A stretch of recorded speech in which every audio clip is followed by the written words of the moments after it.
The snap, the put down, the swing of the leg. It is on its way. It is good! Cincinnati wins the American Championship. Here comes the quarterback, Burrow, looking for a block, and he got it up in the front by Hopkins into the end zone. Touchdown! What a skip!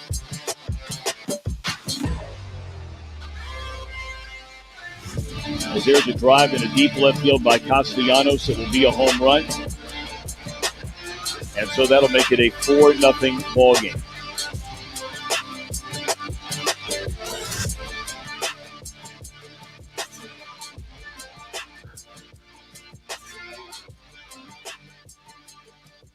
Welcome back. Welcome back. Didn't know where it was going to end. I was turning it down. You didn't hear it going down? No. Oh, I did, but that was the perfect welcome back after you added that quote into the end of that. It's like, Aaron's like, I don't know how much longer I'm going to be on this show. It's maybe the last time I wear this headset. I don't know. Oh, man. That was good. I'm happy with that. That was nice. I like that, Ed. I mean, there's some more like quotes and stuff that you can add in, but we talked about that already because it's some shit talking motherfuckers. Whoa. Oh, coming right out of the gate. Joey's allowed to say it, but I'm not. He is.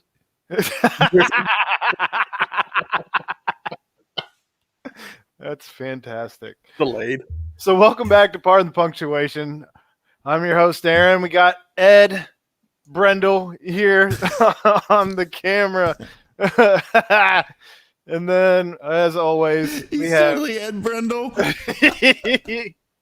And as always, we have Jeff Howell rounding us at third. So, gentlemen, it's we didn't record last week. No. So we've had Why didn't we record last week, Aaron? We had a week off because duty calls.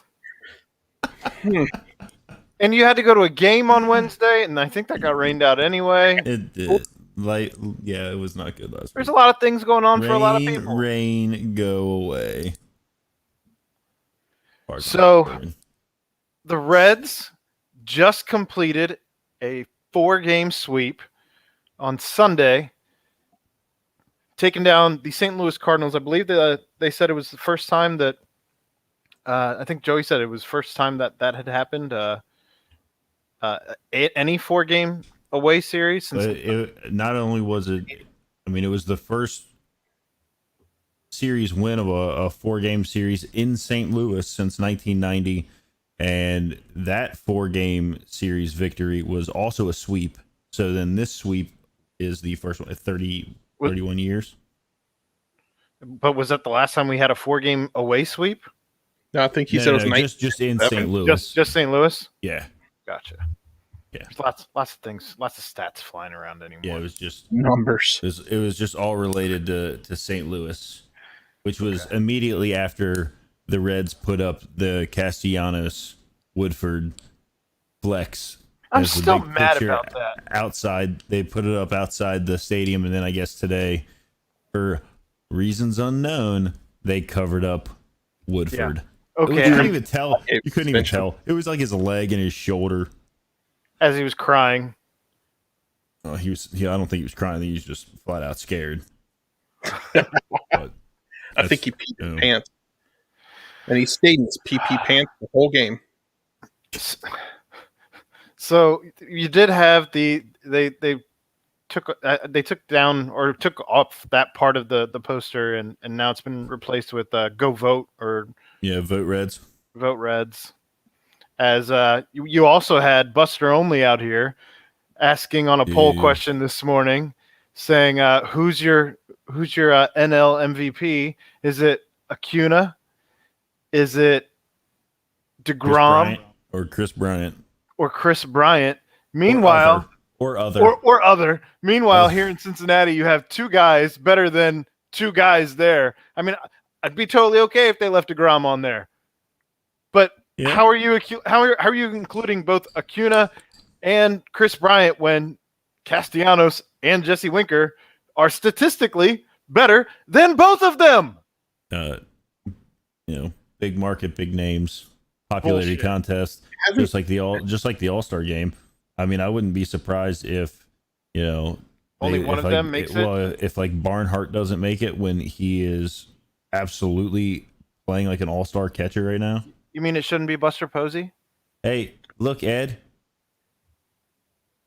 Chad's in the chat. He wants to be entertained. Hey, Chad, how do you feel about Ed stealing your look? Ed Brindle. That's Ed Brindle. Hey, I saw you point out the Jordan brand last night, and I thought I'd bring out the Jordan brand just so we could start some rumors or something. I don't know.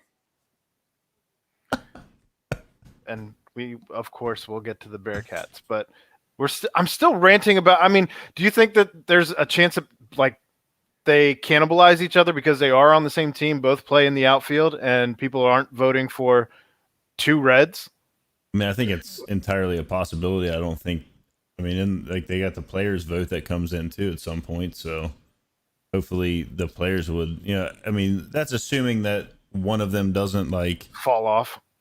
Go on a 0 for slump over the next like 3 weeks or get injured.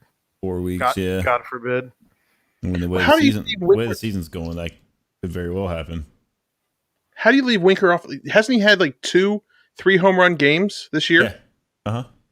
Within the last like 2 weeks, 3 weeks. Is he not paying attention to baseball at all? I mean, you also have people who are like, well, Fernando Tatis is the MVP, even though he Jonathan India. Even though he missed a bunch of games and also is tied for the home run lead. So I don't know. I mean, there's at least conversation there as opposed to Acuna and Bryant, who, again, statistically aren't as good as your two Cincinnati Reds here. But correct, very true. The only thing that like Bryant gets is the silly notion that you can't be an MVP unless you're on a good team, and technically the Cubs are playing well right now. And I remember seeing a comment in Buster Only's comments on Twitter where people were like, well, why would anyone vote for the 28 and 29 Reds? Like, there's no one on that team. They're not even 500. Meanwhile, as you look at the people he did mention, Ronald Acuna's Atlanta Braves had the exact same record. Right. And then, of course, you have the people. He's a, more well-known. Right. But then you also had the name, whatever you want to say. Silliness. You also had the people who were saying, well, why would you put a guy in who only plays every 5 days? So he's, at this point in the season, only played, like 10 games? 12 games? I mean, he is, in fact, having, as far as pitchers go. But see, to me, a pitcher, I mean, they've got the Cy Young, right? Mm-hmm. Like, I don't know, and somebody could probably correct me better. Clay might have known if he was around, but has a pitcher ever won the Cy Young and the MVP, or let alone won the MVP at all? Because I would assume if you win the MVP that you would also win the Cy Young.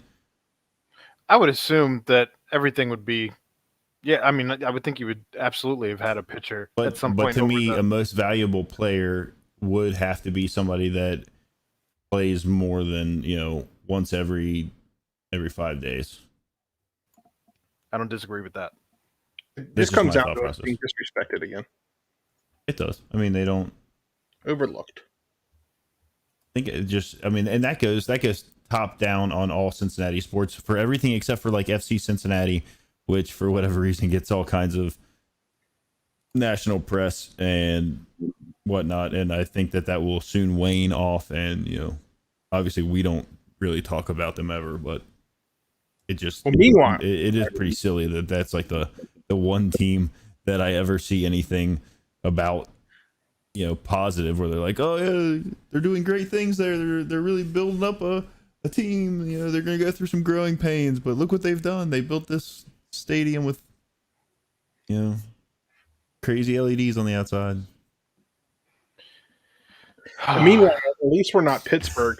Did you guys see what happened earlier in the Pittsburgh game? To Brian Hayes. Yeah. Hits a home run and misses first base, so they challenge him and Oh called him out. no!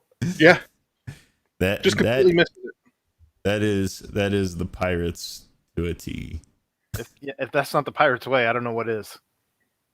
Pat McAfee. The Pirates way, like the Cardinals way that everybody talks about, which is positive.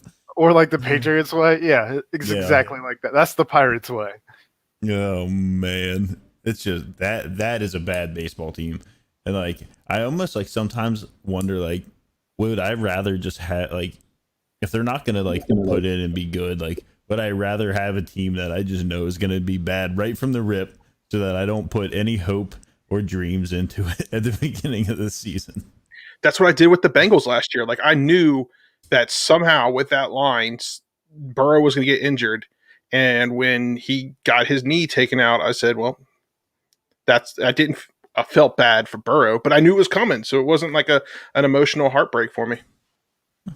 So to answer your question earlier, Jeff, Clayton Kershaw, Justin Verlander, Roger Clemens, Sandy Koufax, Raleigh Fingers, Dennis Eckersley, All doubled up.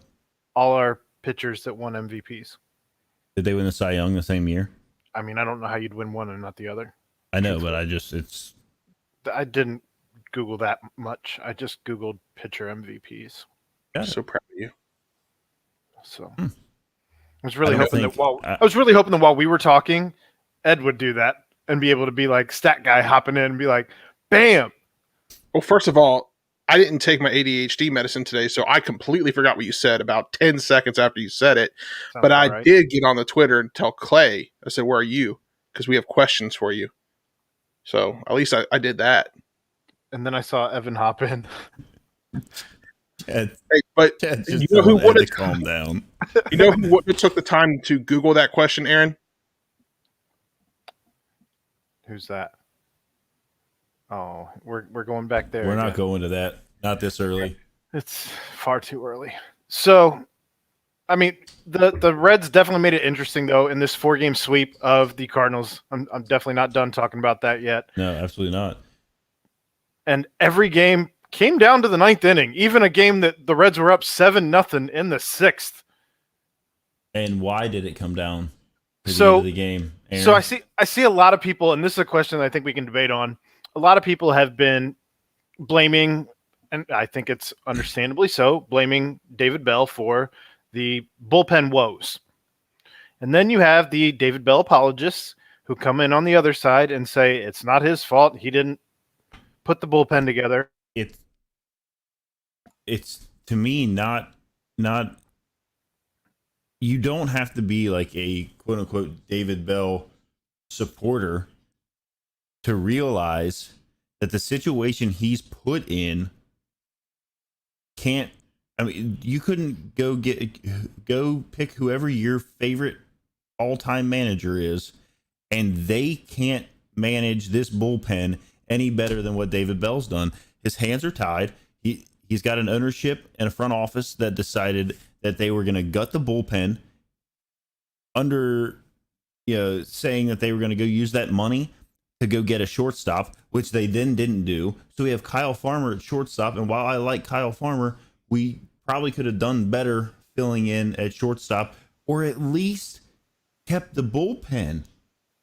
You've now got a situation where we all know who David Bell is. He's going to make, once he sees a pitcher getting either up in pitches, or he has an arbitrary number that pitcher needs to go that day, they're coming out and he's going right to his pen.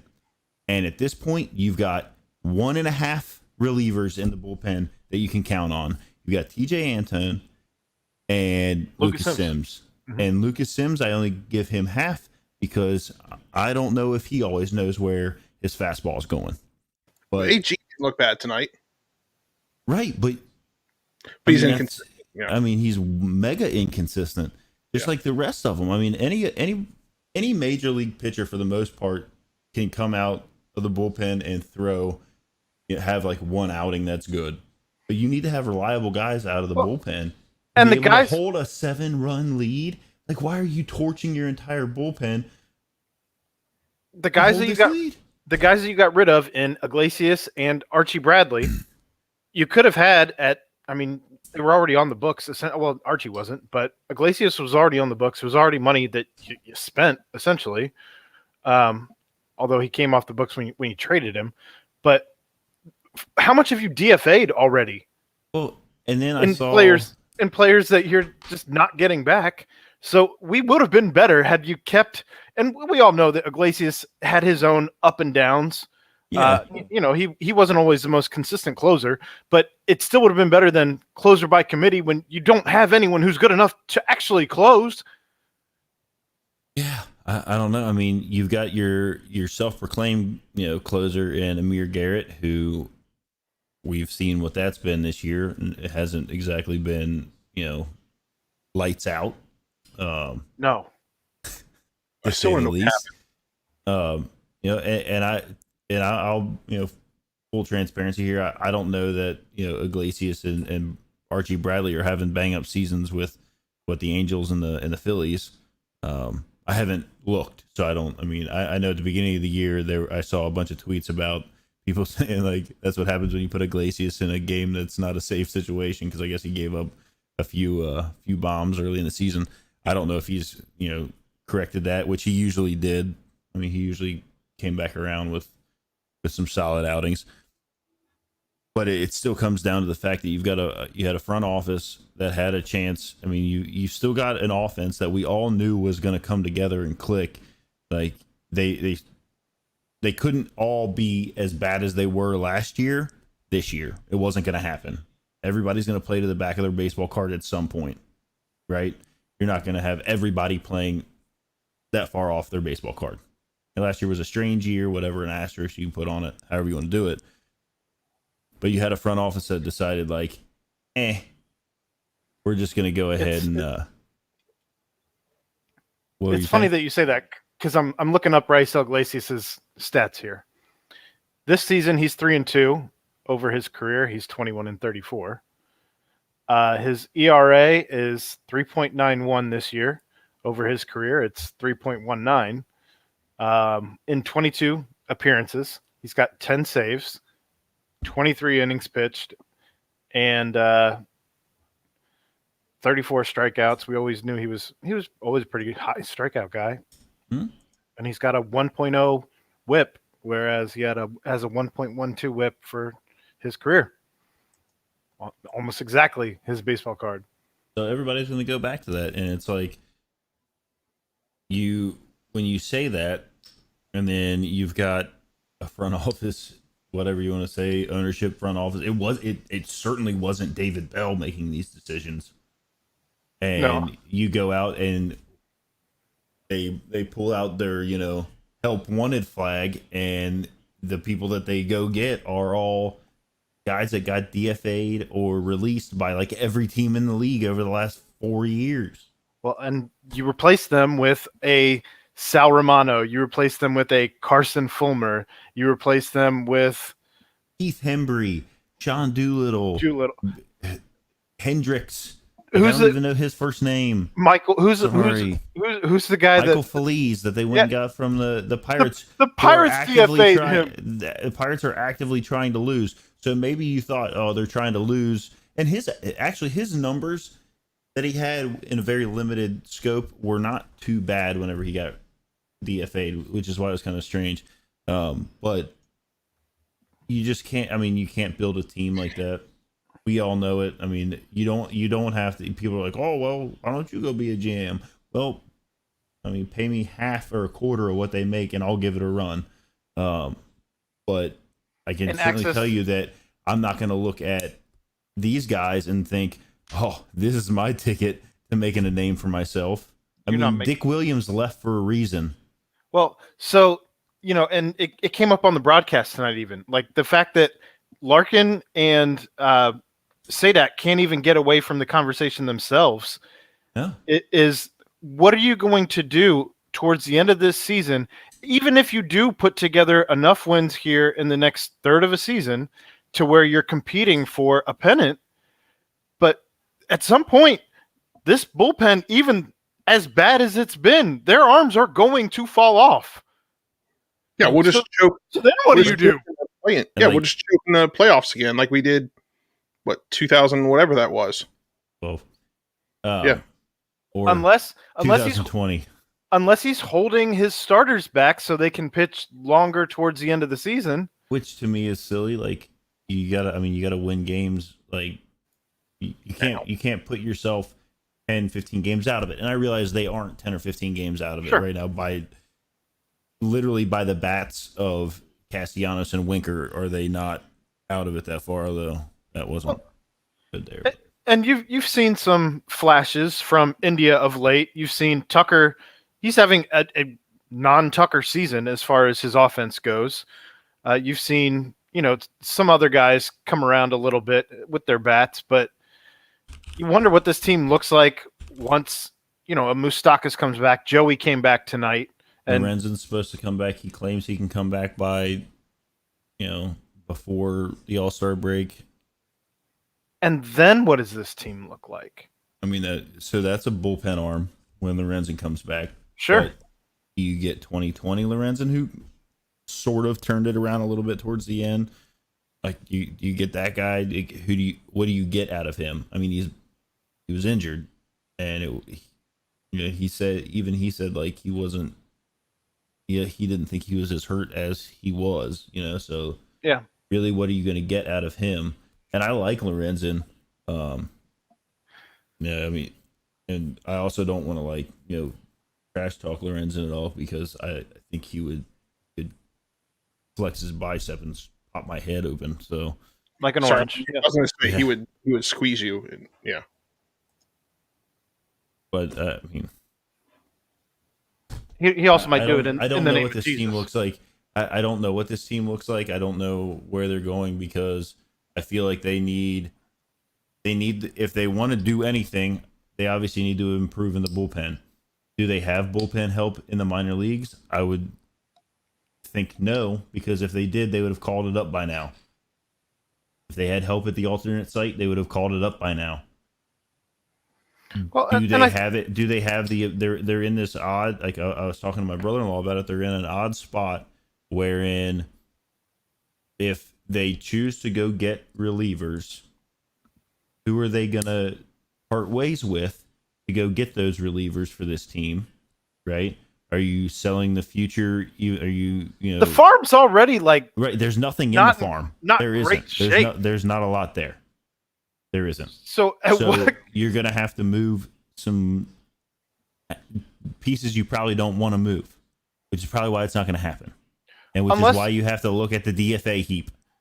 Unless they're guys unless these are relievers on teams that aren't competing at this point, that are But those teams want prospects to build up their farm because they want to rebuild. If you got a guy who's in his 30s who is having an okay season by reliever standards, and an okay would be a huge improvement for this team. Let's be completely honest.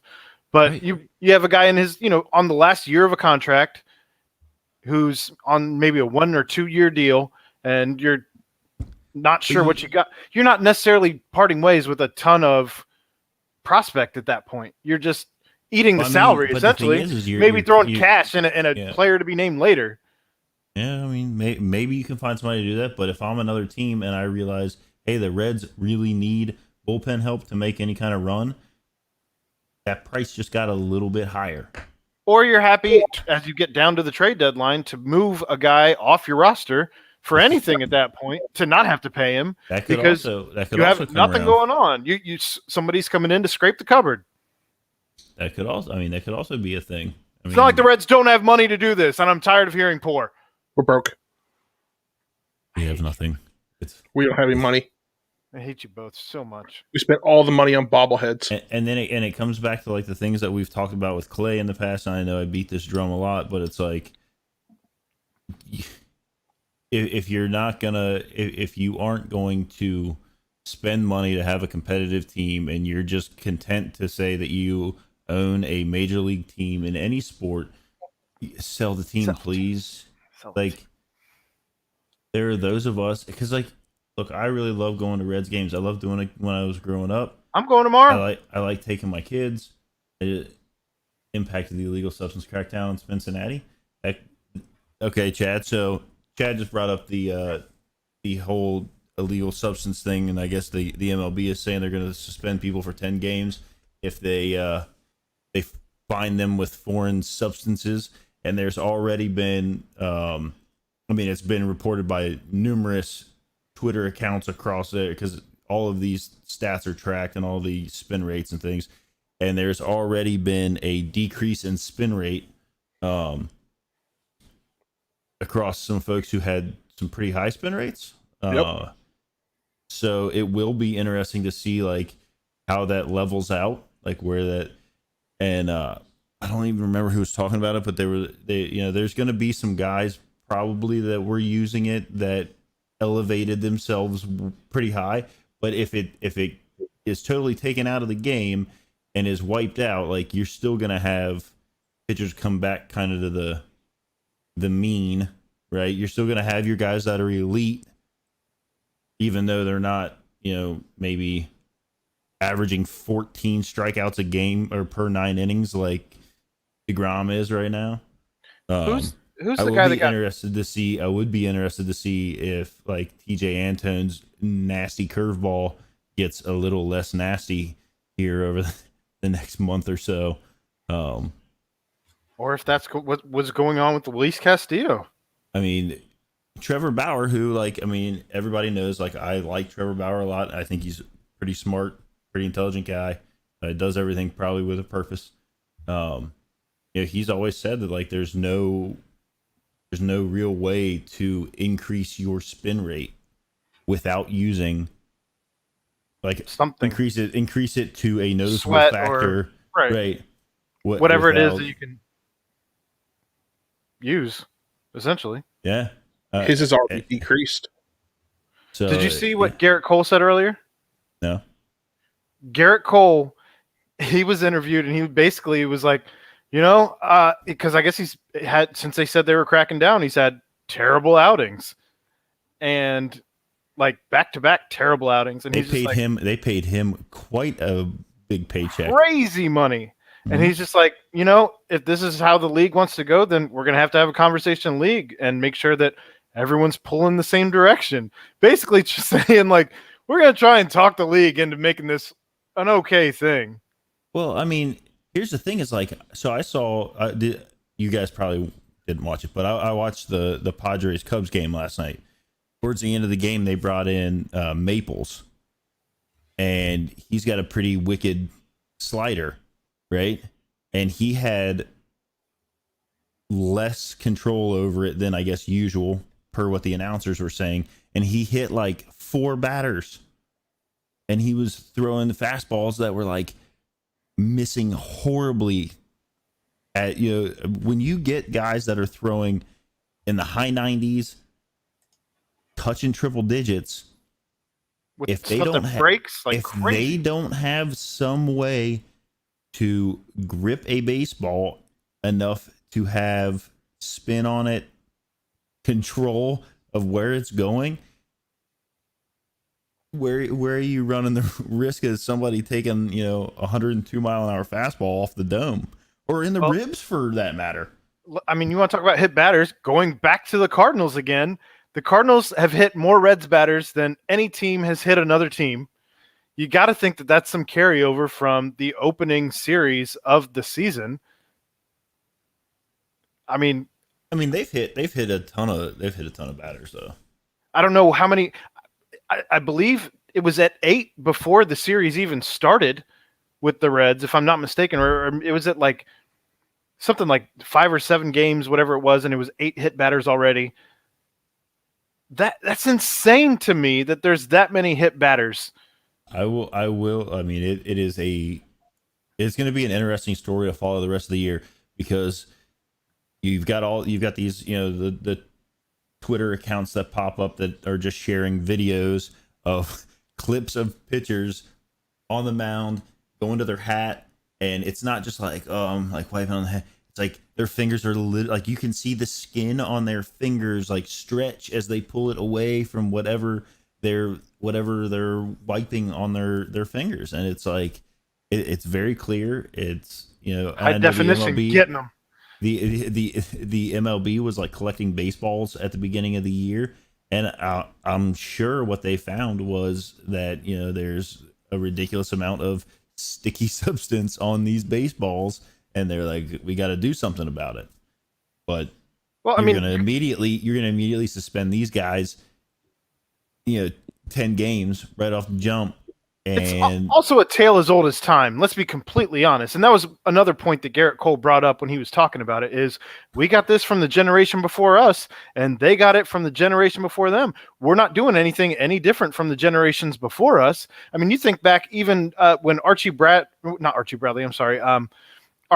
Chris Archer, when he was wearing the yellow Pirates jersey against the Reds. I don't remember if it was last season or the season before when Puig was still here. I believe it was when Puig was still here. When he had it inside, it was right, inside. It was inside, and you could see it. Like unless you doo-dooed on, you used your jersey to wipe in between innings. Like there is clearly pine tar on your jersey, and it's not even all the way tucked in to where no one can tell what you have on your jersey, dude. I mean, here's like I don't care. Like I don't have an issue with it. I mean, if it helps them control the ball better to where they're not hitting batters, I'm for it. Truthfully. Yeah, and here's the thing: like the MLB can come out and be like, look, if we're gonna allow whatever sticky substance, or if the MLB wants to doctor the balls before the game with whatever they're gonna we all know there's seasons that the balls have been juiced and been deadened and all that stuff too. Right. Like that's a known thing. I mean, they raise and lower like the height of the laces on these balls. Like if the MLB wants to do that, then that's fine. Or they can come out and say, look, if you're going to use something because you say that it helps you control the ball and it's safer, if you hit a batter, you're automatically ejected. See ya. I think that's an okay thing too. Now, I don't know if you make that like a reviewable thing, because like if a guy's up there like this and let's say you've got a Jacob deGrom and he sticks his elbow out blatantly and gets drilled, you know what I mean? Like, that's a way to take. Now you're taking out their best pitcher because you stuck your elbow out the. But I mean, you're putting yourself at risk still, even if you have one of those elbow guards on. Okay, so you send Mark Payton up there and you say, "Look, dude, man, I hate that guy. Stick your arm out." So take one for the team, bro. We can't hit this guy. According to Baseball Savant, TJ Antone's spin rate has gone down since the 3rd of June. Okay, so that around the time that they announced that they were going to do a 10-game suspension, how significant? Not that bad. 2.763 to 2.721 on the sinker. The curveball went from 3.055 to it actually went up 3.069. And then what about his four? What about his a four seam that he throws? They don't have that listed. They don't have it listed. No, the slider went from 2.973 to 2.890. So I mean, I think a lot. I think a lot of like, and just from my own thought process, I think a lot of where obviously that helps. Yeah, okay, so you can throw a big yacker that's going to cross the plate, but when you can throw a fastball that seemingly starts with a same kind of movement, but then cuts back the other way, or does these ridiculous cut fastballs that they're throwing, like that, the spin rate on a fastball, I think, is probably the more effective. Sure. I know you talked about hit batters. The Reds, according to teamrankings.com, rank very first in hit batters. Very first place with .72 batters hit by pitch per game.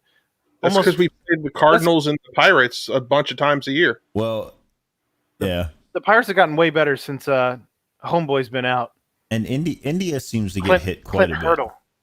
He's taken 2 off the dome this year that I know How of. many times does that break down by like Maybe players? Is there like play? Like, Well, I wanted to go in a little deeper on this though. But first, Cincinnati's at 0.72. The next closest team is the Dodgers at 0.68, and the next closest team to them is also in our division at Milwaukee at 0.59.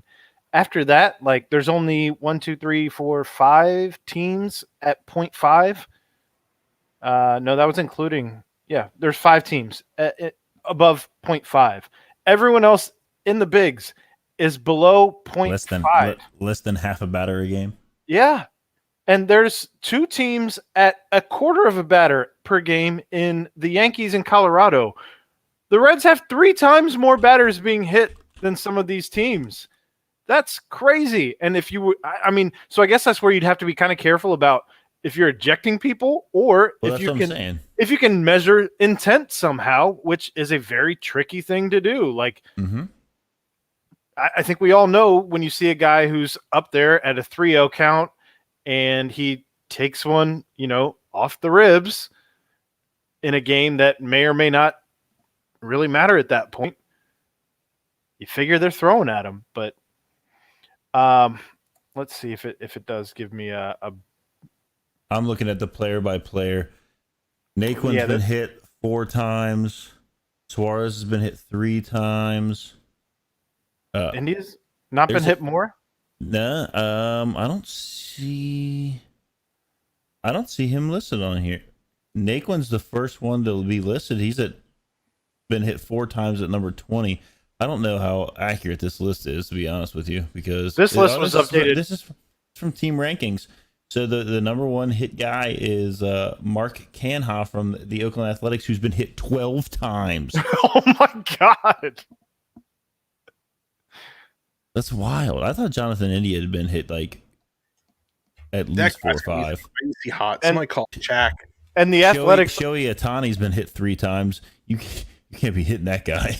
The Athletics are at 0.54, so they are number 5 on hit batters. I didn't know the show was going to go here. This is crazy.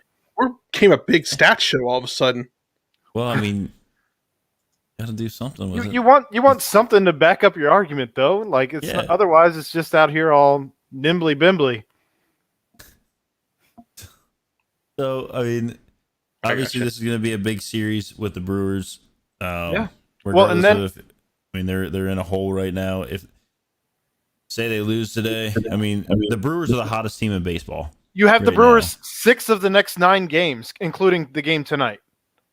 So if you're going to make a break for first place, this is when you have to do it. I mean, and if it means maybe, wondering what's going on with Sonny Gray, if he does truly have some stuff going on with him, get somebody else up here immediately. Like, don't even waste the time. Like, get a bullpen arm here for the next couple days. You only have, you still have 4 starters, so get a guy up here for the bullpen at the very least for the next couple of days, because you just spent your whole bullpen on a game tonight when he went out early. Yeah, no, I mean, you're going to have to, and you're going to have to probably, hopefully not, but you may have to look at bringing a starter up to fill his next start. Well, but you can do that in 5 days, is my point. Right, you're right. I see as what opposed you're saying, to as far as tomorrow. Having a guy up here, because if tomorrow someone has a bad outing again in the next 2 games. Well, I mean, you got Gutierrez going tomorrow, and then Castillo going the next day. So if Gutierrez can give you what he gave you the first 2 games, you're still looking at him only giving you 5 innings. So I don't think Antone pitched tonight, but I don't think he's pitched yet. I mean, it's still only a 2-run game. Yeah, but I don't know what they're doing. Castellanos just struck out, so. Yep. Oh, thanks. You're only like 10 3 pitches ahead of you. Yeah. I'm proud of our fans though for not doing anything stupid on the field yet. Chad, I know you said you're sad that your major league pitch doctoring joke flopped. I mean, That's on me. I was looking at Baseball Savant, didn't see the comment come up. we were too busy being a stat show instead of a joke show for once. It was We should stick to jokes. we were all uncomfortable. We should. I Really wasn't. I was digging it. Ed was lost, but No, I was on base. Did I not pull up stats on the spin rate for you guys? you did, Ed. I was very proud. Damn. Good work, Ed Brendel. All right. So here, Unreal. make your call now. Are the Reds in it or out of it? I think they're going to do. trade by the trade. Like, and when I say in it, I mean like Are they buyers or sellers? buyers, sellers, or do you think they'll just stand pat and let things ride? I think what they're going to do is the same thing they've done. I feel like the last 2 years or so, where they sell off some pieces, and you're questioning what the hell's going on. Why are you selling that piece? We're not playing for keeps here. We're not trying to win. And then all of a sudden, they'll bring in 2 more guys. You'll be like, oh, here we go, and no one knows what the hell they're doing. It's a mess. No, you're right. It'll be like that. Either that, or we'll just stand still. Like we won't do a darn thing. They'll actually forget that the trade deadline happened. I don't know, Nick Kroll. I mean, I'm think, sure Nick Kroll wants to make a name for himself. Yeah, I mean, Probably but pick the problem comes, and like I know, obviously, we don't have our minor league expert Best place minor note in league here, but who do they truly have to move? You know, Did he just hit that? Did he walk? like, Without selling your future. yeah. I mean, you have a Ladola, you have a Hunter Green, who people would want. You know, Okay, I mean, so that's like no doubt about that. 2023, 2023, probably. that those guys, right, are going to How come has up, Hunter and been then doing, though? and they got to. Very good. So they're gonna. I mean, rumor has it Trevor Story may be available from Colorado. Colorado, but the thing is Oh, like, And Colorado's here this week, or You- no, we you- go there. I'm sorry. you need bullpen help before you need a shortstop. Sorry. No, He has 4 wins. they do come here. I lied again, twice. Didn't lie the first time, but no, Colorado does come here. So they'll be able to have conversations with them anyway. Yeah, but I don't want them giving up. You know, I don't want it to be at the cost of a Gutierrez or a Santillan, who are prospects that are closest to being major league ready. We've seen, one so-so and one great outing out of Gutierrez. So I'm two good outings out of Gutierrez. better than, but I think he's better than what we had even been advertised. He's better than Jeff Hoffman. Although, No doubt about that. If you look at Gutierrez's, like, when we talk about back of the baseball card, his numbers before, like, the end of the last year into this year were not good. They were not good. You also what's happening on the field here? The catcher's Don't writhing tell me. around in pain. Maybe he took one under the cup. But when we were talking to Clay, like, a lot of people kind of forget that there was, there's essentially a whole year where there was no minor league baseball played, and people said that, he was throwing well at the alternate site last year and was kind of improving. And the Kyle Bodie system is not necessarily One and done. a like, hey, let me show you this, and next week you are you've increased velocity and spin rate and all this stuff. And that's the other thing, is like, how much is Driveline like relying on like giving these pitchers some tacky stuff, Sticky fingers to help them out. I don't know. I mean, I want to believe that all of their stuff is, this data driven video evidence. Your arm is coming in at a 2-degree angle too much. You need to drop it down a little bit, lift it up, whatever, kind of thing. Regardless of what it is, it isn't an overnight fix. And so hopefully we're seeing that coming up with some of these minor league guys that are going to start, that are in the system and are starting up. It's not guys that, and Derek Johnson's not we talked about this. He doesn't have He can't take garbage and fix it back up and make it a major league pitcher. He just can't do it. He can't do it with everybody. You talked about people playing to the back of their baseball cards, and you did bring up a name in Jeff Hoffman, who he is still part of this team. But as we're looking for bullpen help, that's not the worst thing, because he's shown, as far as relief appearances, that he can be good for at least one time through a lineup.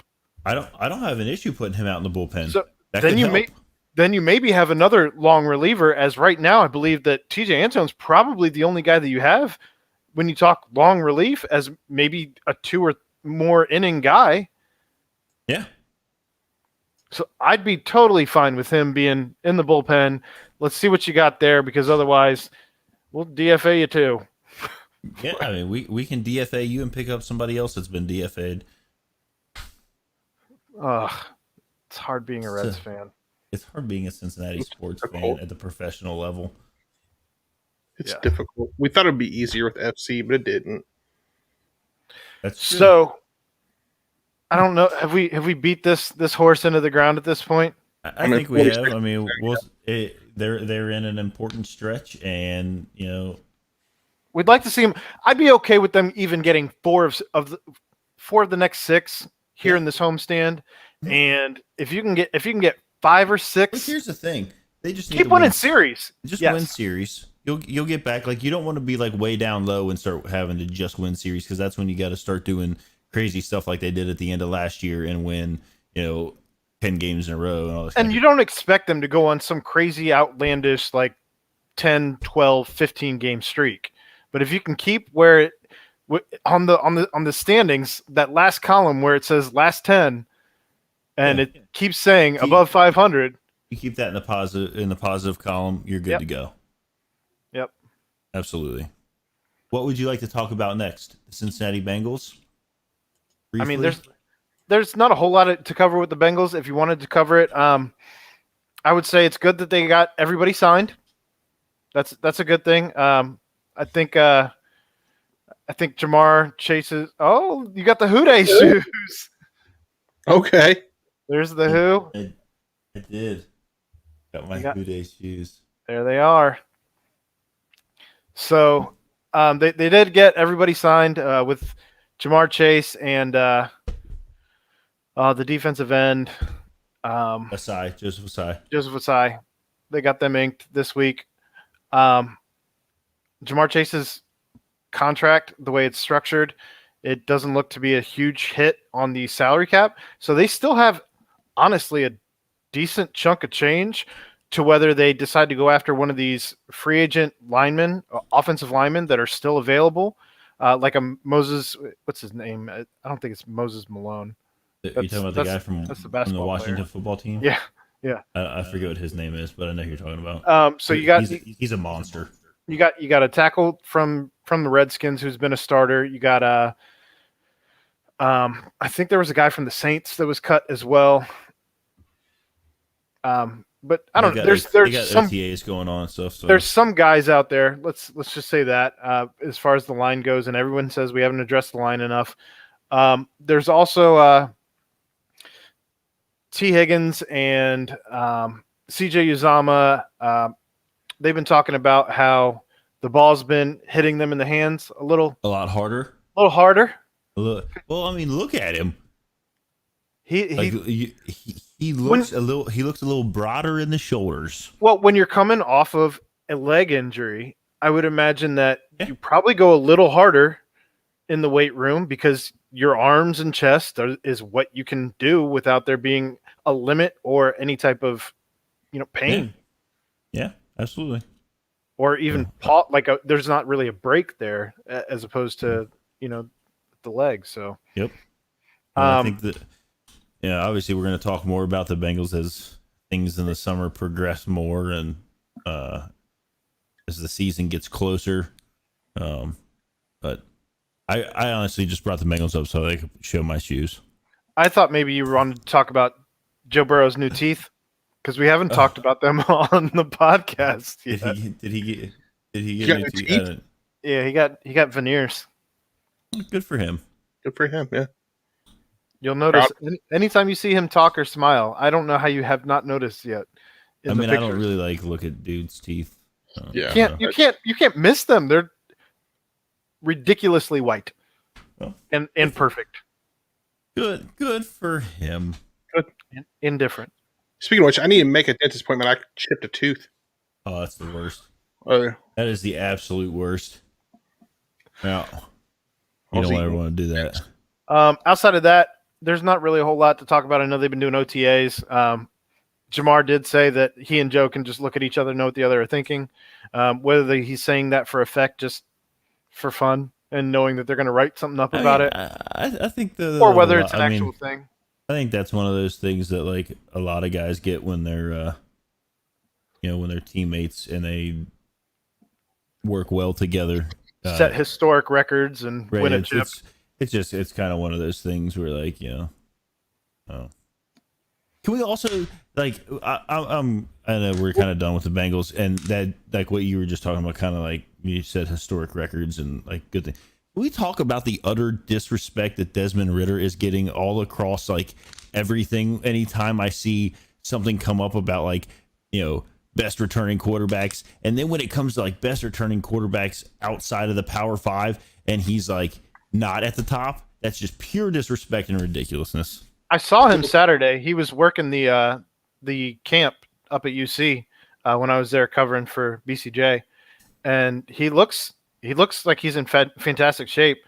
Chad yelled at him, asked him if he was getting any sleep lately, and he's like, because he's got the new kid and all. Right.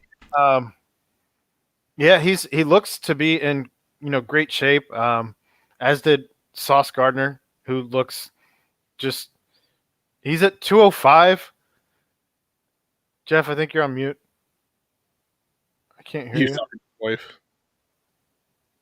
Nope. Oh, he lost again. There we go. Back. Yeah, this board. I was just going to say, it's bulletin board material for the barn. Dude, the barn. It's barn. sexy. It's a nice looking barn. I imagined the basketball court was inside the barn. Like when I visioned it. Same. I don't hate it though. I like the basketball hoop being outside the barn a little bit. And the court looks nice. He built it essentially to be a recruiting tool. Chad said it on our other podcast, but it's worth repeating. Doesn't sound like something that a guy who's looking to leave is going to do. Because you can't move, or you can move those, but I've watched the process. It's pretty difficult. So to move a barn, decked out in Bearcats shit. Like, I don't know how easy it would be to sell. There is a half court inside the barn. Okay, then all right. Chad, have you been to the barn? No, he hasn't. He's probably at the barn right now. Unless he made it there today. I don't think he's actually been to the He's barn. in the barn right now drinking a bourbon with Chad's got it all. Chad, do you have an office in the barn? If he was there right now, that would mean him and Fick were watching this show, and I don't even know how to feel about that. I could send a link. Just saying. Hey, real quick though, before we get off the Bengals, because I think Chad was a Bengal. Can we talk about that fight on Sunday night? He did say he hasn't seen it yet. Told you. Okay. Chad did pretty good. I mean, for his first professional fight against a professional fighter. Did you watch the actual stream? Yeah. Yeah, I figured you did. Because you think you're like an amateur boxer. Well, I mean, he's being the only guy on this show who actually trained in boxing for 2 years, I think I get a little say. Yeah, sure. I'm just saying Absolutely. that I don't know. I have no boxing to me. Chad, man. Like I saw a clip of Chad get knocked down. Well, it was right after he flexed. Chad said Chad had a lot of inspirational words to say about getting in there and failing and trying something new, whatever. Good on him on Chad. that. Good for Chad. That from talking to a couple buddies at work that are like, that's all they do is watch boxing. They said that was the best fight of the night. Yeah, so, it was. And then you got your boy Logan Paul, who got knocked out. I think actually did get knocked out, and Floyd held him up. If you watch that clip, the the punch lands pretty solid on the side of his head, and maybe he was just. I don't know If you watch the full clip, he gets back up though. He doesn't really like. Yeah, he's but kinda he like got going this way. out. A little, I don't know. But He was I out. don't know. Like, I'm he not- went It's all- all in like that. It was all just a money grab, which is Yeah. all Floyd Mayweather's ever been about anyway. Like what Floyd said, if I see a chance to make an easy heist, I'm gonna do it. There's He a made- reason his nickname is Money. Hey, He made $30 million on his good shorts on him. alone. Hey, good on him. And he's opening a gym here in Cincinnati too. Cool. Good on him. Yeah, okay. There's also a reason this isn't a boxing podcast. Next. Should be though. I mean, there was one point I almost stepped in the ring for an amateur bout. All right. Well, I know you want to talk about the Bearcats basketball picture with Wes Miller. I know I talked about it last night, so it is. DeMar Johnson posted his picture of him in his. Actually, I think Poor Chad guy. posted. I think Chad posted. Chad the picture posted, yeah. With his of him. Russell Athletics with hat. His Russell Athletics hat. That's who we're going with. We need to get that I will, man. I will say, DeMar might want to hit leg day. He needs a I mean, bigger desk. He's got some. He does need a bigger desk. That is disrespectful. To He give looked him like- such a little. He looked like one of us at like a little Tykes desk. Yeah. Not me. Have you seen my calves? No. Why are we talking about your calves? Oh, I thought we were talking about his legs. I'm sorry. I mean, DeMar's I was got talking some about if one of us DeMar's sat got at a some- little kid's desk. Oh, Yeah. yeah. That's how we would look. He was at like a regular person's desk. they, I want to be they honest do, with you. they I'm do not need getting to. They do Get need out to of hook here, him up with a little bit bigger of a desk. I'm not getting that, bro. Hopefully, he's not spending too much time behind his desk anyway, because he probably doesn't want to be behind a desk as it is. And At least He's he's got got- an office. Good on him. We like to see it's it. true. He's still captain of a Big Three team too. He was I there. saw that cross today. He was there the other day, right? For I the believe so. draft stuff. I think he was, They haven't drafted yet. Oh, was but he? I think it was like or the workouts. Man, these videos that are coming out of the videos that are coming out of like all their like first week of practices, there's lots of smiles. There's like Odie.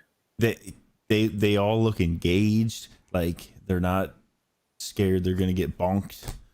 You think John would have ever let Chad in the office to go talk to DeMar? Nope. What is that face? Okay, can I bring this up? All right. This is my way of settling the lawsuit. I thought about this as I was driving home from Louisville on It's Sunday. gonna be really good. This is going to be real good. You guys are going to like this. You guys are going to love this. All right. So I was flipping through and I saw, that Xavier has their TBT team and it's actually a pretty good team. But I thought about this. You ready? Were you driving while you were flipping through all of this? Traffic. Yep. Yeah. Stop traffic. Anyways. So here it is. You ready? TBT. You get the NKU Norse that played under CJB. And then you get the UC Bearcats that played under CJB. They play each other. If NKU wins, then John wins the lawsuit. If UC wins, Then they have to run till they puke. yeah, they have to run till they puke. Who just hit home run? No one. The lawsuit is gone. Like, I mean, it'd be entertaining. We could sell tickets. No one at all. I thought this was really At what level would that be entertaining, Ed?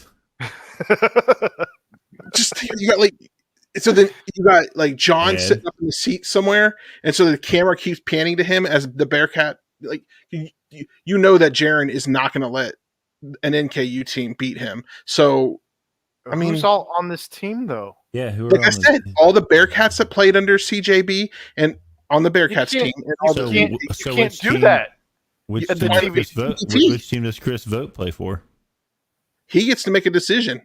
Was he a Wisconsin. Bearcat or was he a Norse? Wisconsin. He's still.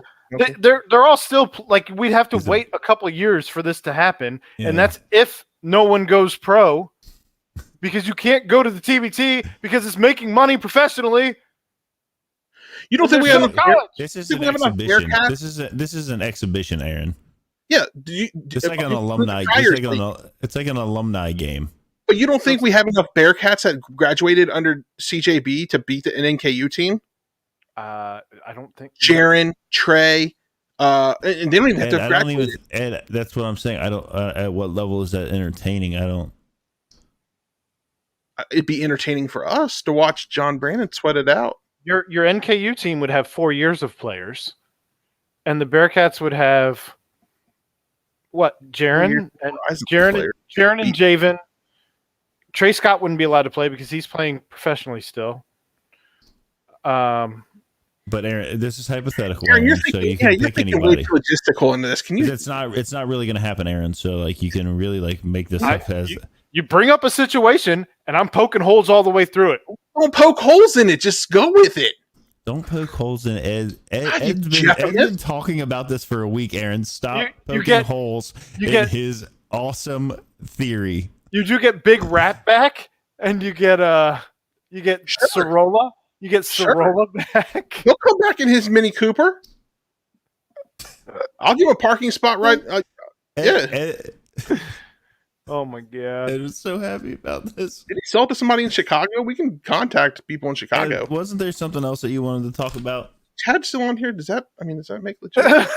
He's just looking for any validation. He's reaching out. He's like, Chad, we share a last name, doesn't that? We got the same shirt on. Right. That's not entertaining at all. Are you not entertained? Thank you. I think it was entertaining. I'm gonna clip this part and put it on the internet and see what happens. You're not gonna like the answers. Not at all. I think we'll get. Okay, what else do we want to talk about? Can we talk about that golf tournament up in Eden or up in Dublin? You talking about John Rahm getting booted out because he contact traced and then had COVID? And did you hear what he did? I think I heard this in the Pat McAfee show. So apparently he was in contact with somebody who had COVID on Monday, like last Monday, right? And decided that he's just going to get the COVID shot to try to keep it for himself from getting COVID. Like the COVID shot was plan B or something, right? So that's not what like the PGA Tour released, and maybe that is really what happened. But like the PGA Tour said, it came to their attention that he was in contact with somebody that had COVID through their contact tracing, because they still do that stuff for people who aren't vaccinated. Which, by the way, he's had months to get vaccinated. Yeah, and he's talked about like. I don't know really why the reason is that he didn't get vaccinated, whatever. Like people have their own reasons, and like you can't. I mean, it is what it is. Like 5-1. He chooses not to get vaccinated. He doesn't have to get vaccinated. Other people do. But he has talked about like the struggles of his family that are back in Spain, as far as like the people that have been sick over there, and like it's like the lockdown over there was like, you know, like lockdown, like not going anywhere lockdown. He lives in Arizona. I have this. Sorry, go ahead. And a lot of the stuff that they're doing is like in a bubble, and you know, maybe he just thought he'd put it off for a while until, you know, maybe the vaccine was vetted a little bit more, because it's still technically an experimental vaccine. But so he gets put into that protocol, and they gave him the option before the week started and told him, you're going to be tested every day. If a positive test comes up, then, you know, you're going to have to withdraw. You're out of here. Right. Exactly. So he knew that was a possibility, and all of his tests were negative. Obviously, this isn't even a story if he isn't leading by 6 shots going into the final round. Not even a story. If he is, you know, middle of the pack somewhere, it's a blip on a tweet somewhere. Hey, John Rahm had to withdraw because he tested positive for COVID. Wasn't there more Bryson DeChambeau drama though? There were fans. Because that's what everyone wants to talk about. There were fans that were yelling Brooksy at him, and then he got them kicked out of the tournament, and then Brooks Koepka made a deal with Mick Ultra and said, like, look, if you got kicked out, get a hold of us, let us know, prove it, and you can have a case of beer. So for I'm here him. for it. I love that stuff. But the whole John Rahm thing, like, and he handled it well. He was like, look, stuff like this happens, whatever, like it's how you respond to it that kind of defines you, whatever kind of thing. And I didn't think that the PGA Tour, maybe they shouldn't have addressed it on the backside of 18 after he just, was wait till he gets to scores 10th. But they also had to, at that point, kind of, get everybody in mask, get him in a mask. He's high-fiving people as he's walking out, which is great. But and Pat McAfee brought this up too, and I think it's a perfect solution. Why didn't they just let him go out on the course the next morning at 6 a.m. when nobody else is out there? On his own? Yeah. I mean they could have. Somebody in a golf cart like 10 feet away from distance, him. 6 feet. Yeah. His caddy has could've. already been within. And the thing is his positive test came back while he was still on the course, and they let him finish. There was a lot of weird things that happened with that, and then to make him withdraw. But obviously, you're not going to run a COVID positive person out there and be around. Also, we know too much now, like with social tracing and what have you. Like, who else was he around that potentially was exposed? And I think a lot of those people were all vaccinated, so they're like, and it doesn't mean you can't get it. So then what does it matter is my entire point. I get it. It's part of their protocol, and it's part of whether you like it or not, it's their way of strong arming people into getting the vaccine if they haven't gotten it. So as we're talking about weird side stories that happened nationally this past week, what about Naomi Osaka? I was actually I don't know who that is. Her having to withdraw from the tennis tournament. Is she the one that they were like hounding her over, like not doing interviews? Not doing the post-game interviews. Told her that she was going to be fined or whatever. Fine. Well, fine. And she was like, okay, fine. Fine me. I don't care. Like, she's making $100 million this year in endorsements and what have you. Yeah. Because she's right now the heir apparent to Venus. There's obviously there were a lot of different like takes on it. You had like some like athletes that were out there, like, when you become an athlete, like you need to be doing the press stuff.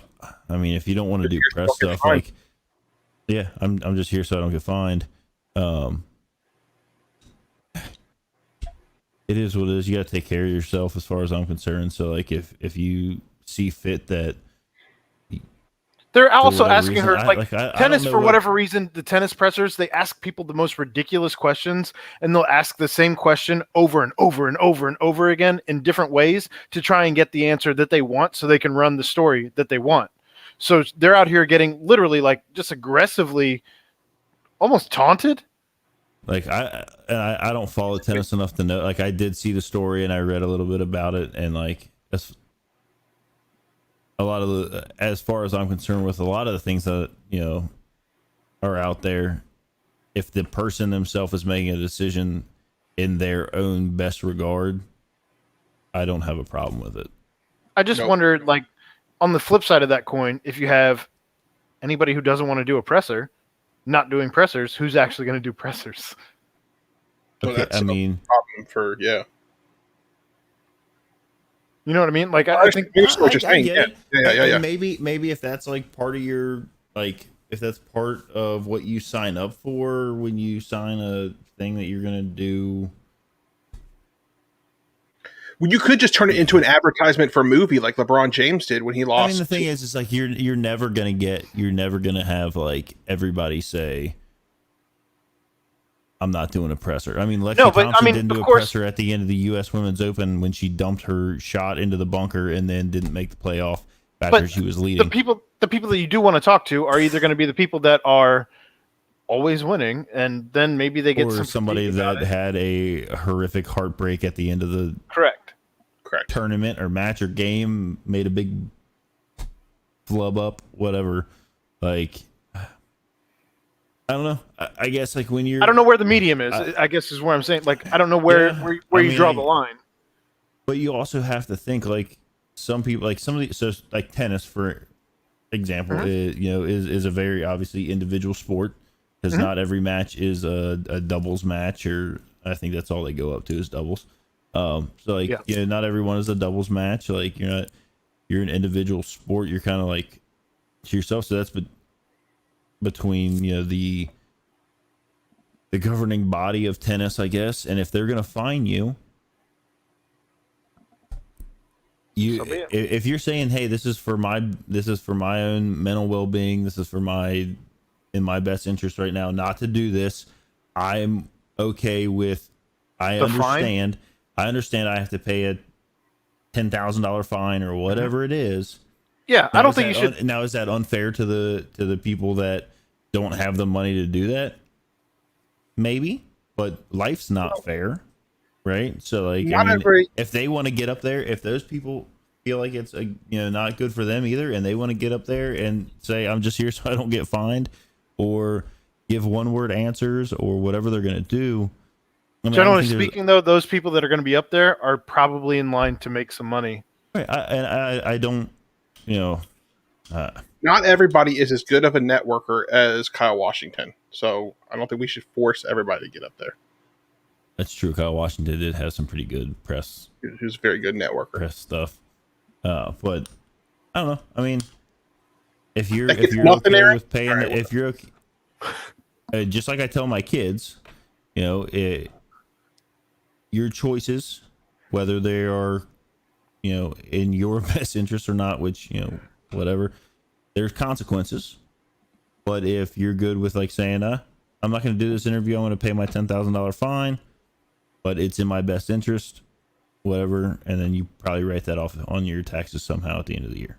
I don't know, but I get it. I mean, if it's something that is going to mentally damage you or hurt your health or anything that you're doing, and you say, I don't want to do this, so be it. Last thing I want to bring up nationally, though, is fans in stadiums. What in the hell is going on? This is Ed all day long. Have at it, Ed. You wanted to talk about this real bad. It's basically like it's going to turn into that we're not going to be allowed in the stadiums again here pretty soon. Like, they financially can't afford to do that. They'll never do that. But just watching like the Mexico versus US game on Sunday night after the Logan Paul fight, like they nailed in the head with bottles. One guy went the post game interview. He tried to run onto set and then jumped over a balcony. I don't know what happened. Hilarious. He actually, that was the portal to hell. He's just gone now. He disappeared real quick. He's just gone. And then you got whoever the female announcer was that was right there was like, "Yeah, that just happened." All right. And then other things happened after that. And then you got Kenyon Martin out here writing an article in Basketball News, basically saying if the NBA doesn't address fan incidents, us players will the hard way, and we don't need another Malice in the Palace. Well, Kenyon Martin also doesn't play for the NBA anymore, so I'm not really sure what he's going to do. But he knows the player, like they will, like, right? I mean, well, so there's a couple things who was it got the popcorn dumped on the other day? Like he wanted to go after him. That was Russell Westbrook. Yeah. So there's a couple things that I would address here that you've brought up. First and foremost, for the last year and a half, we were all inside. Yes. And somebody brought it up to me in an analogy, basically saying, like, you know how you have to, like, reteach the kids after they come back from summer how to behave in school again? That's kind of where we are right now, socially. With fans in just stadiums? Socially in general. Yeah. Also, let's couple that with the fact that how much time have people been spending during the pandemic online in these forums, whether it be in a Facebook group like forum or on Twitter behind an egg, and they can say whatever they want to say and having zero repercussions, or you have an entire generation of kids who literally have, grown up on social media kind of doing the same thing. And now here you are with that generation growing up and being able to attend games and not having parents with them anymore, and not understanding that you can't just act any way that you want, the same way that you do online when you're actually out in public. Well, and it was bad before that. It was getting bad before socially, not just in arenas and stadiums, but it was getting bad before the pandemic happened, with people just like blatantly disrespecting, just because they think they can just say what they want and then walk away with it. And now that That's they all social been media.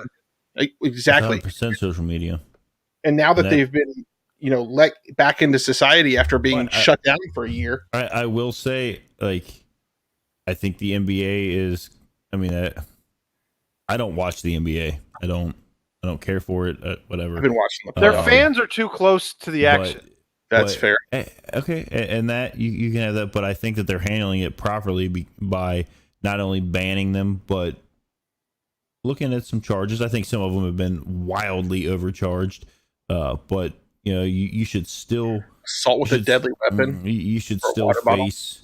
You should still face. Some kind of consequence outside of right, and so like, and it's not just a hey, everything's gonna be okay, don't worry about it. Yeah. No, like you're gonna own up to it. You're gonna be banned from whatever arena it is, and I think the NBA should just take it one step further and ban them from attending NBA games for X number of whatever, whether that's a lifetime, anywhere, right? Yeah, and I don't really know how you truly enforce that. Like that's even with facial recognition stuff that's out and about, like it is still like. You scan your ID when you come in. Yeah, I mean, we're not going to have an ID to come to a basketball game. Well, if you're buying alcohol to drink at said basketball game, you'd probably need an ID. But that's basically what Kenyon Martin was saying, is that you can't just ban these people for 2-3 games. They got to be banned. Like you can't just do that little slap on the wrist. You got to just get rid of them. Which I don't know. Hopefully, people start learning how to conduct themselves with some decorum. Like in the new stadium at UC, those seats are pretty close to. I mean, we were almost right on Memphis when we went to that game, and I mean, did Aaron and I talk a bunch of shit to Penny and to TV Teddy? Yeah, we talked a bunch of shit to him. Aaron wouldn't do that. I could see Ed doing that though.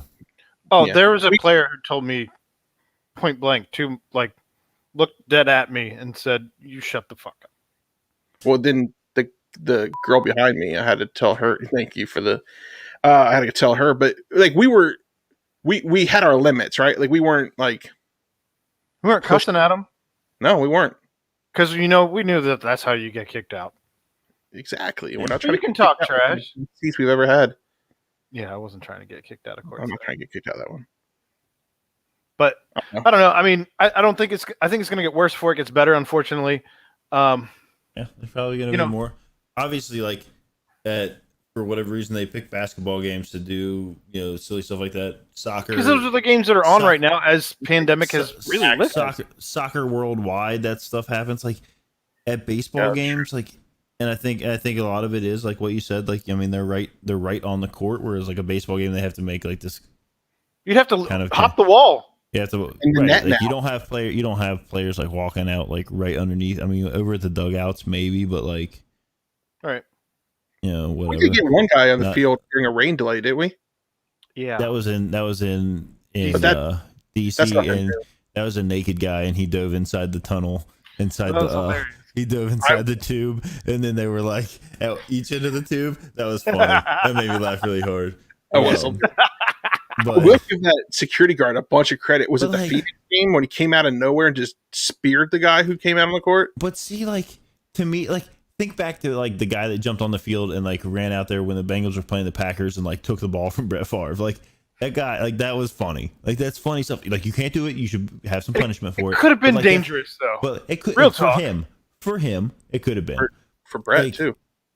So it was so easy back then to sneak like a pocket knife into the stadium. Yeah. I mean, right. Like if he had ill intentions of that. Correct. Nature, that's my point. Is it could have been dangerous. Yeah, and things can be dangerous anywhere for that kind of thing. But I understand what you're saying. It's like Pat McAfee said. Because I do love that show, but he did have a quote that says, "As we get back into society, let's remember, people will punch you right in the mouth." It's true. will punch you right in the mouth. I've seen it. And worse. But yeah, I don't know. It'll be And as a interesting to kind of resident see how boxer, this I goes. am Like ready if they to punch you right in the start, if there's more punishment that comes out of some of these things and whatnot. It's an interesting situation. Coming back out of our some people who were at home for all of it. Well, Are I coming think back into society and kind of relearning how to be adults, which some some people didn't even know how to be adults beforehand. So, Good I point. believe the NBA was also talking about not only making it repercussions if anybody was like, selling their tickets. They need to know that they're selling their tickets potentially to somebody who could be a disturbance, and that could deter people from selling their, especially Your season ticket. like those courtside tickets and stuff. It's solid. It's solid. I mean, you got to think about that. You kind of vet the people that look you can't just sell to the highest bidder here. That's gonna Well, because act like again, an idiot. with basketball more so than anybody, you're literally on the court. Like it's 2 steps. If you spill your drink, it's on the court. We've seen it. Yeah, that's been a thing that's happened. So, you're on the court. So they either have to decide, are we going to take the hit financially? Probably not. And remove the people from being that close to the court. I mean, I guess you could still put in some other regulations. Correct. I got it. Under court fence, like electric fence, like you put underground, and then everybody who's in the stadium has to wear like a wristband. And if they go over that fence, it shocks them, and then they're not trying to go out there. I can't wait to see you run the beta of this. Ed. You've never done that? No. Oh, I've gotten shocked by the shock collars before. Of course you have. Wasn't on purpose, but it Least hurt. surprising thing of the entire podcast. It hurt. I'm gonna refer to a quote from my high school wrestling coach who used to say, Jeff, but I'm going to say Ed. You lay awake at night and think up stupid shit just to piss me off. I think we need to make so much more use of this bleeping. It makes this even better. I do think of stupid shit. I do. When I'm driving and just scrolling through. I'm scrolling through things, driving on the highway. No big deal. Not like my whole family's in the car. It was stopped traffic in Florence. All of their lives trusted The bridge. in my hands, holding this wheel. My kids weren't in the car. Oh, so it's just Michelle. Okay, good. Leave your kids parentless. Okay, stop. Did you say you were going over the bridge? No, Over we the weren't bridge. going over the bridge. We were Ed. in Florence. Over the bridge. No, Your we car were doesn't in float, Ed. We were in Florence, and the traffic was stopped because of the bridge construction. These are my favorite shows, by the way. Well, this has gone off the rails, but at least you didn't go over the bridge. Remember that time Michelle almost went over the bridge? Sure don't. She was on a Segway. We were doing the Segway tour. Oh my god. No, that didn't Bridge. happen. No, Purple People Bridge. She'll tell you too. We're on the Purple People Bridge on the Segway, and she just hits the side of the bridge. And me, being the wonderful husband I am, went, "Oh shit! How much is that going to cost me?" And she's like, "I almost went over the bridge. Do not care about that." And I was like, "You can swim." Not when you hit the water from that high up. You can't swim. Too. That's gonna hurt. Also, the currents of that river are terrible. Jeff, does this ever happen in Cincinnati? Our hotel room was overlooking the highway and the Ohio River, and at one point, it was right after the Bats game ended. A bunch of cars came to a rolling stop with their flashers on the highway, and then some more cars came out, and they all started doing donuts in the middle of the highway. And then one would pull off, and another one come out and do donuts in the middle of the highway. And then, does that happen in Cincinnati? I'm sure it probably does. I got video of it. I'll post it later. Not that I'm aware of, though. Like, I've never had to deal with that. We should start that trend. They did. It was No, called why? Fast and Furious. Why would That's you what want to it do felt that? like. That costs a lot of money in tires and potentially totaling your car. Which, by the way, if a cicada hits you in the head, apparently that can happen. So They're monsters. These things the are huge. cicadas, like They're they the size pulled, of hummingbirds. they pulled the old okey doke on folks because they were like, "Hey, we're coming out this week," but really they didn't. They came out this week and they're everywhere. Everywhere. It's nuts, and they dive bomb, and then they hit like windows or you in the face. Are you having an issue with these? They're everywhere downtown. Okay, Yeah. downtown. Oh, really? Like 'Cause out like house my cut like grass, our it subdivision had no issues. Our subdivision was built after they went underground, so like all of them got from here like close to me. There's not too many, but like when I'm at work, there's Because they turned the ground. Yeah, right, exactly. Wait, There's Just I give mean, it's Aaron shit about that? ridiculous. You just like, they're like when I walk into work, it's like a sea of them, just crazy. Have you ever eaten one? No. No. Oh. If you're Drive- allergic to shellfish, you shouldn't eat them. Yeah, Drive definitely down 71. I would normally before yesterday, I would have recommended doing it with your windows down. It's deafening. But Oh, it's after crazy. yesterday, don't do it with your windows down. When we were driving in Louisville, they were definitely hitting the windshield, and we could definitely hear them through the. When I was in stopped traffic, we could definitely hear them through the windows. But I am going downtown on. Surprised you heard them when you were scrolling. Well, on they're your supposed phone. they peak. They're peaking apparently this week, and This then week, after that they're gonna die off. But I am Good going riddance. downtown on And then Friday. the rest of them will burrow under the ground. Good riddance. Where apparently they don't actually sleep for 17 years. They are in fact like doing stuff under the ground, What do they Well, like I do? said, I have moles in wiggle my around, like eat and shit. What are they eating? It's in the dirt. bugs, grubs. Moles probably Bugs? moles probably love it. They like Oh, they're dig munching around on 'em. and then they eat them. The birds love it. The Like a bird, whale. there's some fat. There's happy- all right. No one's. This is the conversation we usually I have know. post. Oh no, dead no one serious. wants to hear I any of saw this anymore. dead serious though. I saw a bird fly off my roof and go after a cicada and got it midair. Yeah, that's normal. It Pretty was good stuff. awesome. Nature. All right. Is there anything else you want to talk I about almost related to dropped my Cincinnati cheddar. sports? Anything at all?